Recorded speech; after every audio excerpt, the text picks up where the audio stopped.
Hello everyone and welcome to Cinderful Gaming. I'm Dad Hammer. I hope you're all doing well. I hope you're all staying safe, and most of all, I hope you're all fighting that war against the Grey.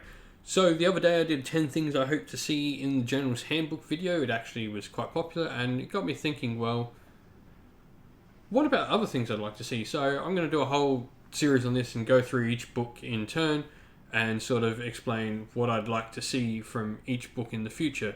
We'll start with a lot of the more older books and we'll work our way to the most recent ones. Potentially, maybe even leave them for a little bit until I guess they're settled. Like, I might not even touch Seraphon because it's not really even had a chance to go out there. I haven't actually seen the book act properly for me to actually know if I want anything changed from it. So we might leave some of the newer books to the side, but we'll definitely start with like the older sort of 1.5 pre 2.0 books like Daughters of Khaine is what we're going to do today. So this is 10 things I would like to see in Daughters of Khaine. I'd really like to know what you guys think as well, what you would want out of the new army book for Daughters of Khaine. And not just out of the book itself, but model-wise, lore-wise, rules-wise, anything you'd like to see from Daughters of Khaine, leave some comments down below. Anyway, so let's get started. Number one. Level the playing field between the sub-factions. Daughters of Khaine, as I was mentioning in my previous video, is one of those factions where there is one predominant sub-faction that you see, and that is Hagnar. It's not that there aren't other good ones. I think Drache Ganeth and other ones, the name eludes me of the other one, the shadowy one. It'll come to me eventually. Both have value and are both decent, but Hagnar is just that step ahead of everything and is quite clearly that bit better. I think Daughters of Khaine would really benefit from maybe Hagnar being reeled in somewhat, or not even Hagnar reeled in, but the others brought up to Hagnar's level. One way or the other, bringing some sort of balance between those sub-factions when there is one so predominantly popular over the others. I think this would be a great thing to have the book. And maybe even potentially in a new book, we could expand upon the sub-factions and add a couple more in there to create a bit more interest. But, next up, number 2, Blood Sisters, some improvement to them. I'm pretty sure I've got the name right, the Blood Sisters. I'm talking about the Bow Snakes. If I got the name wrong, please correct me. I always get the names wrong of the ones. But, they're 2 wound models with a bow that only have one shot and they cost like 100 and something points and they don't do much with those bows. I think we need to make some serious improvements to that War Scroll to make it valuable at its current points. And I don't really want to see it drop to a low points because then we're probably going to get shooting spam bow snakes. So we want to find that balance of where bringing it power but not making it so overbearing with power, and especially shooting power, that it becomes sort of we all of a sudden see Daughters of Khaine shooting this on the table. I think like something as simple as maybe giving them an extra shot, or maybe making their bow stronger at shorter range, or some sort of mechanic just to help them be that little bit better and find value within the game that they don't currently have. I mean, it's got one of the coolest models, the champion, where it's got a little dragon on its wrist. Is a fantastic model, and I'd really like to see more of them on the table because you just don't see them. Number 3, Doomfire Warlocks on foot. So we'll also mix in number 4 with this as well, which is a Doomfire Warlock hero or some sort of magical hero. I think Doomfire Warlocks is a really interesting thing. We know the Daughters of Khaine aren't all female, even though the army is called Daughters of Khaine. There are men within their ranks. Marathi gets male souls. She doesn't really care for them like she does for her female souls that she gets.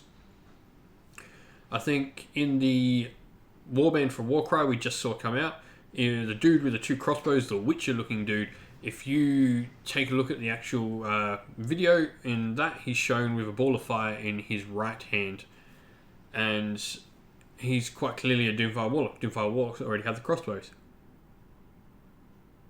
I think there's a lot of space to explore with Doomfire Warlocks on foot. They could make for quite a cool unit. And I really do think the male Ranger Daughters of Khaine is actually somewhere they can go in the future with that range of models.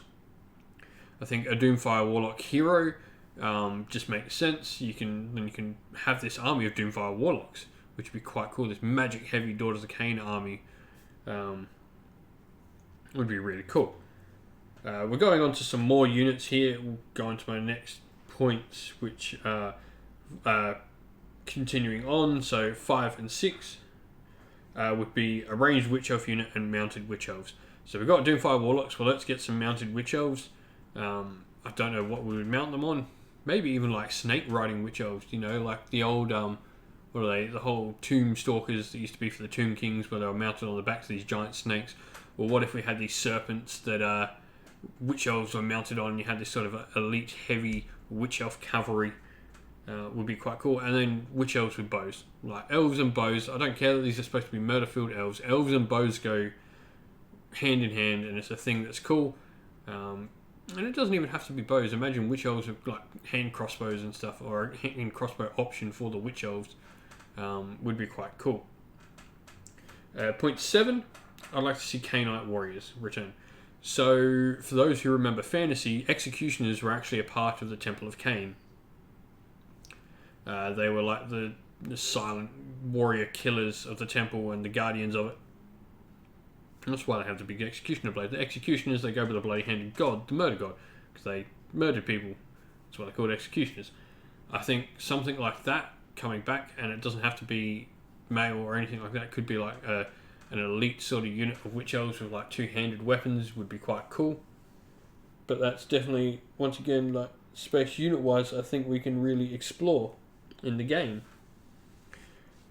But anyway, that's enough for unit wants. I think I've sort of made quite a few points there on unit wants and stuff like that. I'd really like to talk now about going into a bit more rules and then talking a little bit about narrative stuff. So the next one is something I'm a big fan of, and I'd like to see the army book move away from rerolls. Personally, I don't like rerolls in the game. I don't mind a few abilities with rerolls here and there, like the current generic command abilities with rerolls. However, they slow down the game, they bog down the game, especially in an army like Daughters of Khaine, and like you also see this thing in like things like Savage Orcs and the old Cun and Ruck list, where an army has so many models and so many attacks, you're just rolling and rolling dice for the sake of rolling dice. I think, for me, one of my favourite things of why I love Cities of Sigmar so much is that it's just, most of the army is just pluses to hit, and pluses to wound, and pluses to save.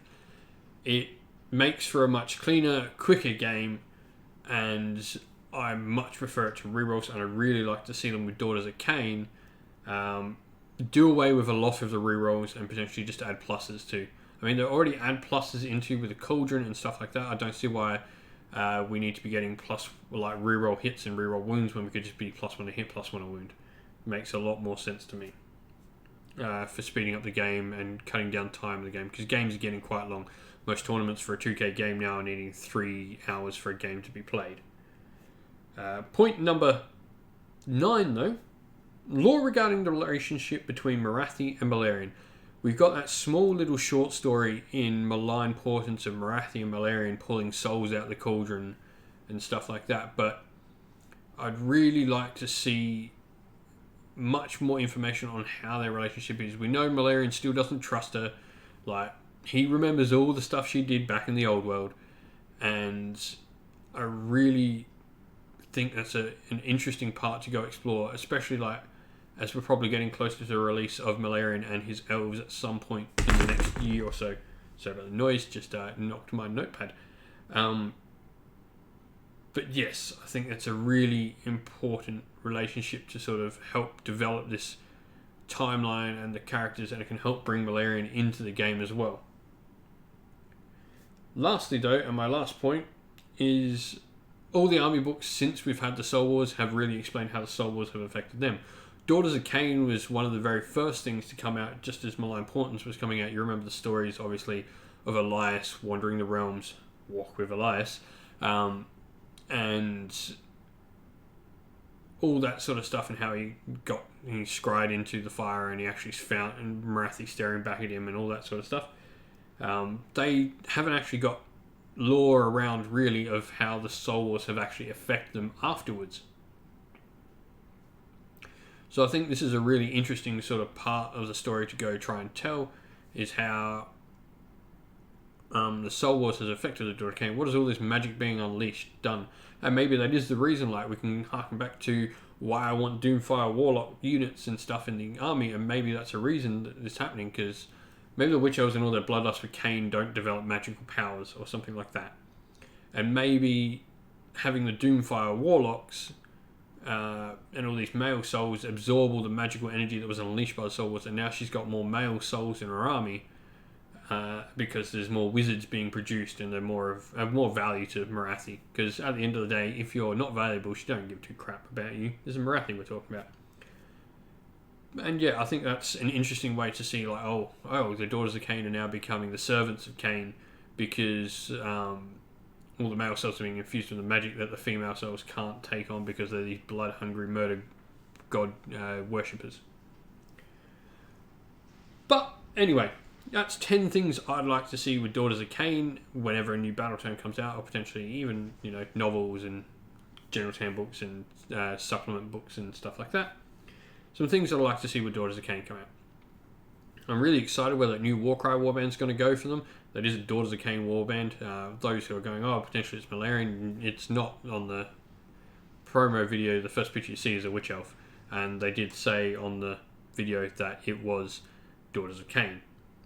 But anyway, really like to hear your thoughts and your ideas as well. Leave some comments down below. Don't forget to like the video. Don't forget to subscribe to the channel. And I'll see you all again real soon. Stay safe, everyone.